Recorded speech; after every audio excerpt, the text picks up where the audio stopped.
कहाँ से एक लड़की जिसको मैं जानता भी नहीं था, एक कैजुअल मीटिंग फर्स्ट टाइम में हुआ था, और उसके बाद से लेके अनगिनत सेपरेशन, अनगिनत पेन, फिर प्यार, फिर एक सोल होने की एहसास, फिर ऐसा लगने लगा कि दोनों एक ही है, खाली अलग अलग बॉडी में है, फिर से सेपरेशन एंड यूनियन, उसके बाद ये आपके सामने यूट्यूब में कुछ बोल पाना, ये सब कुछ बहुत सोच समझ के आज ये मेरे को बोलना पड़ेगा, क्योंकि ऑनलाइन में हूँ मैं और वीडियो चालू है, तो कुछ बोलना पड़ेगा, कुछ छुपाना पड़ेगा।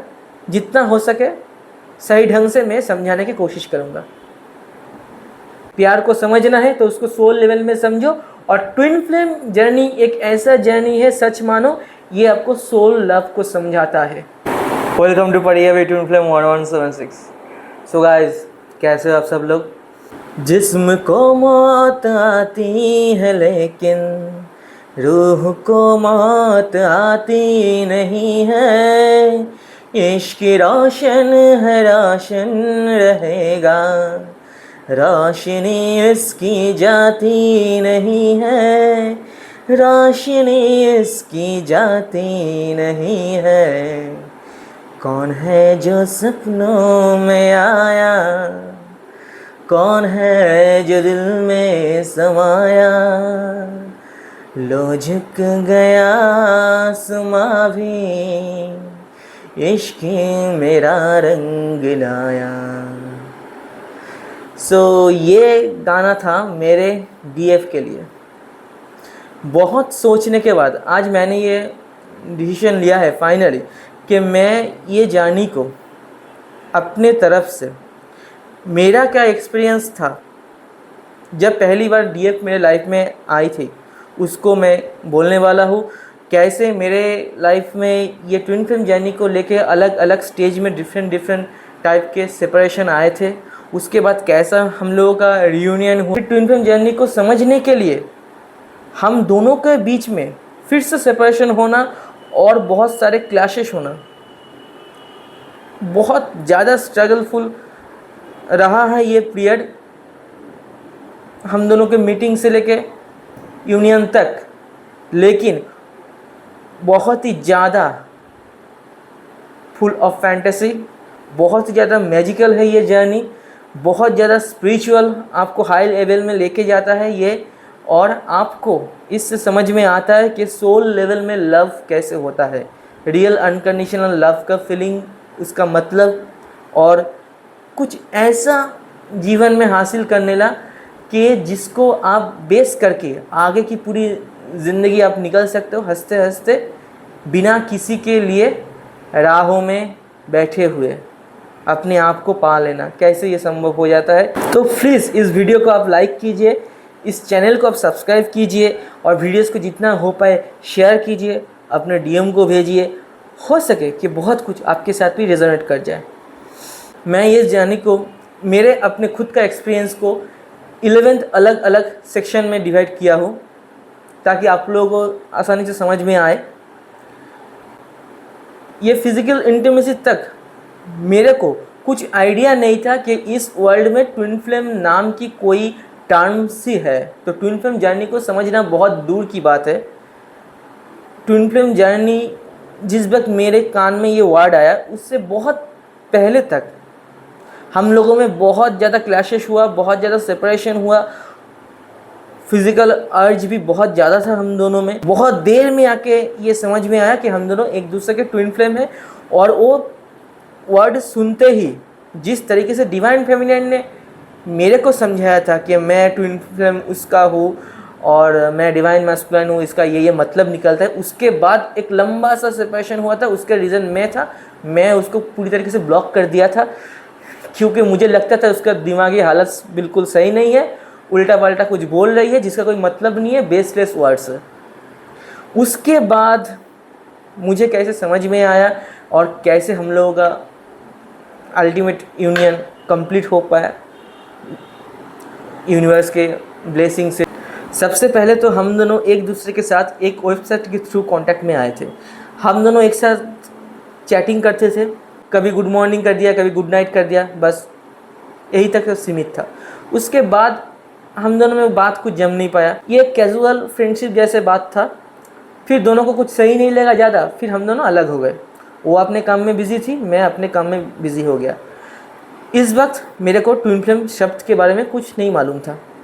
उसके बाद हम दोनों एक दूसरे से ज़्यादा दिन तक अलग रह नहीं पाते थे, किसी ना किसी मौका देख के। हालांकि हम दोनों को मालूम था कि दोनों में ऐसा कुछ खास होने वाला है नहीं, ऐसा कुछ नहीं है कि हम दोनों एक दूसरे के लिए कोई लव रिलेशनशिप में आ सकते हैं।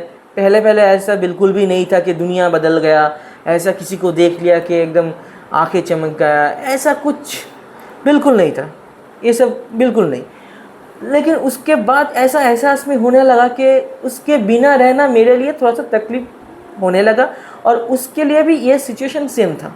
मतलब वो भी चाहती थी किसी ना किसी तरीके से मेरे से कांटेक्ट में रहे, और मैं भी उसको फॉलो करता, मैं भी उसको कांटेक्ट करता। बहुत दिन तक ऐसे, मतलब हम दोनों एक ही सिटी में रहते थे। मेरे से उसकी ऑफिस का या फिर घर का डिस्टेंस कुछ ही मिनटों का था, लेकिन हम लोग कभी मीट नहीं किए एक दूसरे से, बहुत महीने भर तक। क्योंकि हम दोनों में कभी लगा नहीं कि ऐसा कुछ प्यार हो सकता है। लेकिन हाँ, स्पिरिचुअली हाई हम दोनों थे। बहुत कुछ अजीब अजीब सा होने लगा था तब से, शुरुआत से। लेकिन वो सारे अजीब अजीब केसेस को कुछ सही मायने में ना मैंने परख पाया, ना वो इसको समझ पाई। तो जब भी बात करते थे थोड़ा बहुत अच्छा लगता था, फिर डिटैच हो जाते, नॉर्मल लाइफ था अपना पूरा। उसके बाद मुझे लगा कि मुझे उसको मीट करना ही है, और उसको भी ये एहसास लगा कि मुझे उसको मेरे से मीट करना ही है। और ना ट्विन फ्लेम शब्द हम दोनों के बीच में आया था। तो हम दोनों पहली बार मीटिंग किए थे हावड़ा ब्रिज के ऊपर, कोलकाता में बहुत फेमस हावड़ा ब्रिज के ऊपर। गंगा, माँ गंगा के साक्षात में हम दोनों एक दूसरे से बात किए, और मैं उसके आँखों में खो गया। बहुत देर तक मैं उसके आँखों में स्टक था, मैं अपनी आँखों को उसकी आँखों से हटा नहीं पाया। मुझे एग्जैक्टली अभी तक नहीं मालूम कि मुझे उसकी आँखों में ऐसा क्या अलग सी एक दुनिया दिखा कि मैं उसमें फंसा चला गया, मैं उससे निकल नहीं पा रहा था। वो भी बहुत देर तक सेम वाइब्रेशन से मेरे साथ रेटिना टू रेटिना कांटेक्ट में थी। उसने अचानक से बोला कि यार ये गलत है, तुम मेरे आंखों में ऐसा क्यों देख रही हो, बहुत देर हो गया, this is a bad manners. हम लोगों का ये पहली मीटिंग था, इससे पहले हम लोग कभी नहीं मिले थे। मैं उसको कहा कि मुझे नहीं मालूम, पर मुझे लगता है मुझे तुम्हारे आंखों में देखना है, कुछ जानना है, कुछ अनजाना सा बहुत सारे शब्द उसमें छुपा हुआ है मेरे लिए, बहुत सारे अननोन वर्ड्स से। एक नया यूनिवर्स मेरा उसमें है जहाँ पर मैं समझ सकता हूँ, इसीलिए मुझे अच्छा लग रहा है। तो उसने स्माइल किया और बस एक कैजुअल फर्स्ट मीटिंग जैसा होता है, इग्नोर किया। मैंने भी कोशिश किया, और सच मानो बाद में ये उसने बताया मुझे, जो मेरा भी हालत था मीटिंग से आने के बाद। जब मैं वापस घर आने लगा था, फ़ोन में बात हुआ, तो उसने एक बात मुझे बोला जो मेरा भी सेम फीलिंग था, कि ऐसा लगा हम दोनों बहुत देर से एक दूसरे को जानते हैं। ऐसा लग रहा था कि हम दोनों बहुत पुराने फ्रेंड से बहुत टाइम से एक दूसरे के साथ जुड़े हुए हैं। तो मैंने बोला हाँ यार, मुझे भी तो ऐसा ही कुछ लगा। तो ऐसा शुरू हुआ फर्स्ट आई कांटेक्ट से हम दोनों का फिज़िकल मीटिंग। उसके बाद एक बार सेकेंड टाइम हम लोग मीट किए थे रिवर साइड में, वो मीटिंग भी काफ़ी अच्छा लगा। लेकिन प्रॉब्लम तब से शुरू हुआ जब से full moon and half moon month में आने लगा। हर एक मंथ में एक फुल मून और एक हाफ मून आता है, आपको मालूम है, पूर्णिमा अमावस्या जिसको हम बोलते हैं। हर एक पूर्णिमा में या फिर अमावस्या में हम दोनों में बहुत ज़्यादा क्लैशेस शुरू हो गया। एक्चुअल मतलब इसका मुझे ना समझ में आया, ना उसको समझ में आया, या सच में जब भी हम लोग बहुत ज़्यादा प्यार एनर्जी में आते हैं बातचीत के थ्रू, कोई फिजिकल इंटीमेसी बिल्कुल अभी तक नहीं है, बातचीत के थ्रू कुछ अच्छा बात करते, कुछ प्यार भरी बात करते, और फुल मून हाफ मून जैसे ही आता है कुछ अनजाना सा ट्रिगर पॉइंट तुम्हारे तरफ से मेरे लिए या मेरे तरफ से तुम्हारे लिए ऑटोमेटिकली एप्लीकेबल हो जाता है, और वो बहुत ज़्यादा हमारे रिलेशनशिप को स्ट्रगल कर देता है। हम लोगों बीच में फिर से सेपरेशन चला आता है। ये हर एक अमावस्या पूर्णिमा में बहुत दिन तक ये सिलसिला चला, बहुत महीने तक ये चलता रहा। मतलब 1 महीने में 2 बार होता है और हम दोनों के बीच में ये बहुत महीने तक चलता रहा। तब तक मुझे मालूम नहीं था कि ट्विन फ्लेम नाम की कोई शब्द इस दुनिया में एग्जिस्ट करता है। उसके बाद धीरे धीरे बातचीत जैसे क्लोज होते गए हम दोनों, तो हम दोनों में मैंने because of twin flame soul you can say कि फिजिकल इंटीमेसी इसमें बहुत ज़्यादा होता है। हाँ होता है। तो उस चक्कर में हम दोनों भी फंसे और फिजिकल इंटीमेसी हुआ कुछ हद तक, कुछ दायरे तक। उसके बाद एक लंबा सा मस्त सेपरेशन हुआ। वो सेपरेशन टाइम में वो पागल फिरती थी मेरे साथ कांटेक्ट करने के लिए। मैं अंदर ही अंदर पागल था उससे कांटेक्ट में आने के लिए। वो मेरे साथ जुड़ने के लिए दिन रात मेहनत करती थी और मैं उसको पूरी तरीके से ब्लॉक करके रखा था हर एक चैप्टर से जितना हो सके मुझसे, लेकिन मन ही मन में उससे जुड़ने की कोशिश में था। उसको मैंने ब्लॉक किया था क्योंकि वो बोलती थी ट्विन फ्लेम एक चैप्टर इस दुनिया में एग्जिस्ट करता है, जिसका मतलब ये होता है एक सोल 2 अलग अलग बॉडी में डिवाइड रहता है। एक डिवाइन फेमिनाइन होती है, एक डिवाइन मस्कुलाइन होता है। ये क्योंकि मास्टर सोल्स होते हैं, एक डिवाइन सोल्स होते हैं जो लोग ट्विन फ्लेम में होते हैं, इसीलिए इसके सोल वाइब्रेशन बहुत हाई होते हैं। वो हाई वैल्यू को एक बॉडी में समेटा नहीं जा पाता है, इसीलिए किसी भी कारण से उसको 2 अलग बॉडी में डिवाइड किया जाता है थ्रू द यूनिवर्स। जब उसने मुझे उसकी सोल का आधा हिस्सा बोला, उसी वक्त मेरे को लगा कि उसकी साइकोलॉजिकल कुछ डिसबैलेंस शायद है, क्या प्रॉब्लम उसमें कुछ चल रहा है। तो उससे ज़्यादा बात करना मतलब अपना टाइम बर्बाद करना, ऐसा मुझे लगा। पहली बार में मैंने उसके ब्लॉक करने के बाद मैंने अपने आप को अपने साथ पूरी तरीके से संपूर्ण रखने की कोशिश किया और मैं फेल हो गया। मैंने क्या किया, मैंने बहुत ज़्यादा स्पिरिचुअल काम में अपना दिमाग लगाया और बहुत ज़्यादा मोटिवेशनल बुक्स में अपना दिमाग लगाया। और मेरा जो प्रोफेशन है, by profession I am an architect. मैं एक इंटीरियर डिज़ाइनर हूँ, एक आर्किटेक्ट हूँ। मैं लोगों की घर की इंटीरियर डेकोरेशन करना, उसकी घर की इंटीरियर डिज़ाइन करना, ये मेरा प्रोफेशन है, जो मेरा रोटी कपड़ा मकान के लिए होता है। मैं डिज़ाइन के बारे में अपना दिमाग पूरा डाल दिया, अपना सारे हार्डवर्क, सारे चिंतन, मन, सब कुछ काम में समर्पित कर दिया। और मैंने ये सोचा कि इस लड़की के बारे में फिर से नहीं सोचना, उसका दिमागी संतुलन हिला हुआ है। ये सच है। आज मैं इधर YouTube चैनल में आके बोल रहा हूँ, लेकिन ये बोल रहा हूँ because of my lovely divine feminine. उसकी ऊर्जा मेरे अंदर ऑलवेज एक रिप्लिका के रूप में एग्जिस्ट करता है। तो अभी उसके बाद मैं बहुत ज़्यादा मेडिटेशन किया, मैं बहुत ज़्यादा सेल्फ ऑरा राइजिंग में काम किया, मैं चक्रा हीलिंग में बहुत ज़्यादा काम किया। लेकिन हर एक वक्त में इतना ज़्यादा मेरे को एंजल नंबर दिखने लगा, इतना ज़्यादा मेडिटेशन के टाइम में divine feminine, God guidance, spiritual leaders के रूप दर्शन हुए, जिसके बाद मेरे को लगा कि यार सच में कुछ ना कुछ तो इसमें एग्जिस्ट करता है। कहीं ना कहीं मैं सोल लेवल में मैं कुछ ना कुछ तरीके से उस लड़की से कनेक्टेड हूँ।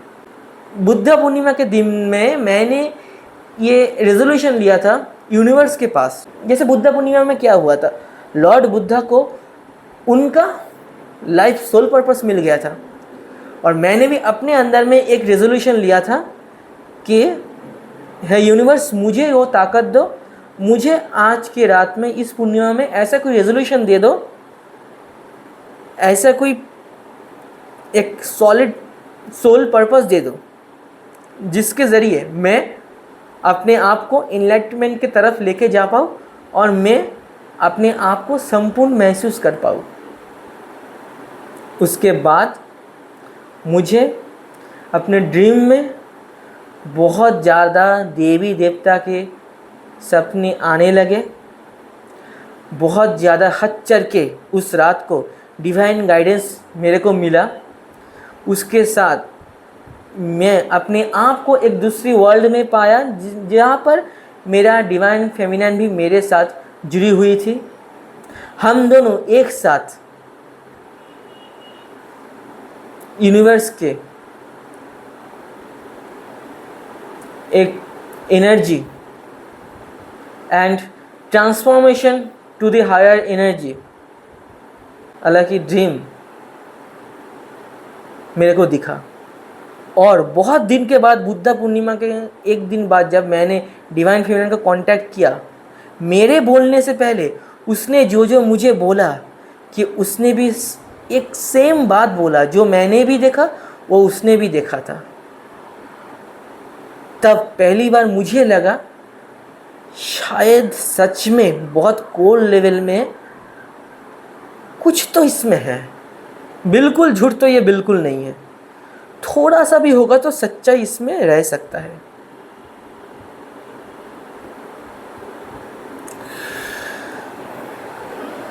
जब से हम दोनों जुड़ने लगे एक दूसरे के साथ, बहुत ज़्यादा एंजल नंबर मेरे को भी दिखने लगा, उसको भी दिखने लगा। रिपीटेड नंबर बहुत ज़्यादा हम दोनों को दिखने लगा। हम दोनों को एक ही साथ में बहुत ज़्यादा ड्रीम गाइडेंस मिलने लगा। जो ड्रीम मैं भी देखता था वही सेम ड्रीम वो भी देखती थी। और हम दोनों के ड्रीम में अचानक से बहुत ज़्यादा स्पिरिचुअल लीडर्स, भगवान जी, रोशनी, यूनिवर्सल हायर सेल्फ गाइडेंस के रूप, एंजल्स, लाइटिंग दिखने लगा। जिस वक्त में मैं जो ड्रीम देखता था वो मुझसे कई माइल दूर में है। मेरे बोलने से पहले वो बोलती थी और मुझे ये मालूम चलता था कि वो भी सेम ड्रीम देखती थी। सेम एंजल नंबर हम दोनों अलग अलग जगह में बैठ के सेम टाइमिंग में देखते थे। सेम एंजल नंबर ड्रीम्स में, सूरज की रोशनी में, स्काई में हम लोग देखते थे। हालांकि दोनों अलग अलग थे। दोनों एक दूसरे के लाइफ में आने के बाद ऑटोमेटिक तरीके से बहुत ज़्यादा स्पिरिचुअल हाई होने लगे। और इसी टाइम में मुझे ये भी मालूम चला कि मेरा उससे मुलाकात के 5 साल पहले मैंने अपने लाइफ की बहुत सारी गलत फ्रेंड सर्कल, गलत एडिक्शन जो सही नहीं होता है, वो सारी सर्कल्स को कट डाउन किया था अपने अंदर से। मैं अपने आप को बहुत ज़्यादा एक बेटर पर्सनालिटी में कन्वर्ट कर लिया था। लेकिन जब वो अपने पीछे 5 साल पीछे जाती थी, हम दोनों की मुलाकात से 5 साल पीछे, वो भी वो टाइम में वो सेम काम करती थी। वो सेम साधना, नाम जप, मंत्र सिद्धि, वो सब में काम करती थी अपनी ऑरा राइजिंग के लिए। और उसका ऑरा राइजिंग एक अजीब तरीके से मेरा वाइब्रेशन हाई करने में सच में काम किया, जबकि वो मेरे साथ जुड़ी हुई भी नहीं थी, ना हम दोनों एक दूसरे को जानते थे। और खाली यही नहीं, जब हम लोग आज भी बात करते हैं किसी एक विषय में, मान लो बहुत बचपन का बात करते थे, जब मान लो 10 साल में मेरे साथ ऐसा कुछ हादसा हुआ, या फिर 15 साल के एज में मेरे साथ ऐसा कुछ हादसा हुआ, या फिर मेरे लाइफ में ऐसा कुछ ड्रीम था, मुझे पर्टिकुलर ये चीज़ पसंद था, मुझे इस जगह में जाना था, मुझे पर्टिकुलर ये काम करना था। Exactly at the same period of time उसने भी कहीं ना कहीं से वही पर्टिकुलर जगह में गया, या फिर वो सारे काम करने की इच्छा बहुत उसमें आया उस टाइम में, या फिर वो सारी तरीके के लोगों से, इंसान से, या फिर हैबिट से जुड़ने लगी थी। ऐसा मानो हम दोनों अलग थे, हम दोनों एक दूसरे से अनजान, अलग अलग डिस्टेंस में रहते हुए भी दोनों ने एक साथ में लगभग एक ही जैसा काम किया। तो बहुत ज़्यादा मिस्टीरियस जर्नी है। इसके बाद आ जाता है अनकंडीशनल लव। मतलब सेपरेशन के बाद जब मुझे थोड़ा थोड़ा एहसास होना लगा, हाँ ये सच में ट्विन फ्लेम जर्नी है, मैंने इसको बहुत ज़्यादा स्टडी करना शुरू किया, मैंने उसको फिर भी अवॉइड करना शुरू किया। मैं अपने अंदर ठीक था कि उससे बात नहीं करना, मुझे अपने आप को समझना है। जितना मैं इसको गहराई में लेता गया, अपने आप को समझता गया, उसके बाद मालूम चला हाँ ट्विन फ्लेम जर्नी होता है। और जैसे मैंने ये मान लिया, उसके बाद तो मेरा दुनिया ही बदल गया। अपने आप में संपूर्ण महसूस कर पाना ये तभी संभव हुआ जब मेरे डिवाइन फेमिनिन को मैंने एक्सेप्ट किया, मैंने इस जर्नी को एक्सेप्ट किया। उसके बाद हम दोनों ने मिल के काफ़ी ज़्यादा स्पिरिचुअल जर्नी करे, होली बनारस गए दोनों एक साथ मिल के। वहाँ पर जाने के बाद हमारा लाइफ दोनों का ही बहुत ही ज़्यादा चेंजेस हो गया। बनारस में पैर रखने के साथ साथ हम दोनों को ऐसा बहुत कुछ समझ में आया अपने पास्ट लाइफ से, जो हम दोनों के लिए ही बिल्कुल अनजाने थे, जो हम लोगों ने पहले कभी सोचा नहीं था, ना पहले कभी ये जाना था, ना पहले कभी ये डाउट भी किया था कि ऐसा भी हो सकता है। पास्ट लाइफ से बहुत कुछ हिंट्स हम दोनों को मिलने लगे। हम दोनों बनारस के धरती से बहुत ज़्यादा पॉजिटिव ऊर्जा अपने अंदर में समेट पाए, और अपने पिछले जन्म के बहुत ज़्यादा पुण्य को हासिल कर पाए और समझ पाए कहाँ से हम लोग जुड़े हुए थे, और इस जन्म में हम लोगों का सोल पर्पस क्या है। उसके बाद तो भाई एक के बाद एक स्पिरिचुअल जर्नी होते रहे, और हम दोनों आज भी अपने सोल पर्पस पे काम कर रहे हैं। सोल लव के बारे में 2 लाइन मुझे खाली बोलना है। देखो, अगर मान लो प्यार क्या होता है, किसी को पसंद करना, तब तो ये संभव नहीं है ना कि एक ही जैसा आपका चाहत हर टाइम रहने वाला है। क्योंकि मान लो कोई 8 साल का बच्चा अगर 16 साल की कोई टीनेज लड़की को देख लेती है जो सुंदर है ऐसे, तो वो क्या बोलेगा लड़का? वो बच्चा ये बोल सकता है कि दीदी आप बहुत सुंदर हो, मैक्सिमम यही बोल सकता है, क्योंकि उसको इंटीमेसी के बारे में कुछ समझ में नहीं आता है। 20s के एज में जब वो बच्चा रहेगा, तब वो अगर 16 साल की किसी सुंदर टीनेजर लड़की को देखेगी तो वो बोलेगा कि दूसरे तरीके से बात करेगा, क्योंकि उसको समझ में आता है इंटीमेसी क्या होता है और उसको कैसे एक्सपीरियंस किया जाता है। उसका बात करने का तरीका अलग होगा। अभी 70 साल के एज में कोई आदमी अगर 16 साल की किसी लड़की से बात कर रहा होगा, सुंदर सी एक टीनेजर लड़की से, उनका बात करने का तरीका बिल्कुल अलग होगा। वो कोई गाइडेंस प्रोवाइड करेंगे उसको, वो लड़की को समझाएगा कि लाइफ कैसा होना चाहिए, इसमें फ्यूचर कैसे बनाया जाता है, इसमें नेक्स्ट स्टेज लाइफ में क्या क्या हो सकता है, आप अपने आप को कैसे लाइफ में प्रिपेयर कर सकते हो, क्योंकि उनको 70 साल का जो एक्सपीरियंस है उस बच्ची को देना है। लेकिन ये तीनों एज का अट्रैक्शन का मीनिंग डिफरेंट होगा। कोई अट्रैक्शन को प्यार कर देना ये सबसे बड़ी गलती है, सबसे बड़ी मूर्खामी है। कोई आपको पसंद आ सकता है, लेकिन वो पसंद हर वक्त ऐसा नहीं रहेगा। लेकिन प्यार अपने आप से करो। दूसरे किसी में प्यार ढूंढने जाओगे तो बहुत जल्दी वो फीका पड़ जाएगा। मेमोरीज़ है मोबाइल में, लैपटॉप में, एक दिन मोबाइल ख़राब हो जाएगा, लैपटॉप ख़राब हो जाएगा, सब कुछ डल हो जाएगा, कोई मेमोरी नहीं रहेगा, आप आपके साथ रहोगे। और ट्विन फ्लेम जर्नी ऐसा एक जर्नी है जहाँ पर आप आपको ढूंढ पाते हो। यहाँ पर हम दूसरे किसी बॉडी से प्यार नहीं करते हैं, इधर में हम लोग सोल को प्यार करते हैं, अपने आप को प्यार करते हैं, क्योंकि ये फिज़िक्स जाने वाला है और फिज़िक्स में जो रंग चढ़ा हुआ रहेगा वो बहुत जल्द फीका हो जाएगा, अट्रैक्शन सब चेंज होने वाला है। ट्विन फ्लेम जर्नी एक सोल बेस्ड लव एनर्जी है। सोल से हट गए तो आप इस जर्नी से भी हट जाओगे, और आपको इस जर्नी को समझना है तो आपको सोल पर्पस को समझना पड़ेगा, सोल वाइब्रेशन को रियलाइज़ करना पड़ेगा।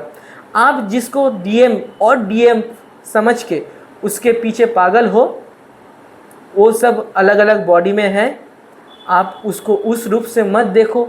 आप अपने अंदर में डीएम को रियलाइज़ करने की कोशिश करो, आत्मिक लेवल में उनको प्यार भेजने की कोशिश करो, हार्ट चक्रा से उनसे अनकंडीशनल लव वेव से कनेक्ट रहने की कोशिश करो। ये प्यार जर्नी सोल लव को समझाता है, जो एकदम प्योर है, जो एकदम तुम अगर मुझको मिल पाए तो भी सही, ना मिल पाए तो भी मैं खुश हूँ, क्योंकि मैं अपने आप में संपूर्ण हूँ। हाँ, फिज़िकल इंटीमेसी जो फिज़िकल आर्जेस होते हैं वो होते हैं, लेकिन अलग अलग पैटर्न के हिसाब से इस जर्नी को जिया जाता है, सबके लिए ये सेम नहीं रहता है। तो आप किसी को फॉलो मत कीजिए, आपका जर्नी आपके लिए कंप्लीट एक डिफरेंट नया चैप्टर है, आप अपने तरीके से इसको एनालाइज कीजिए।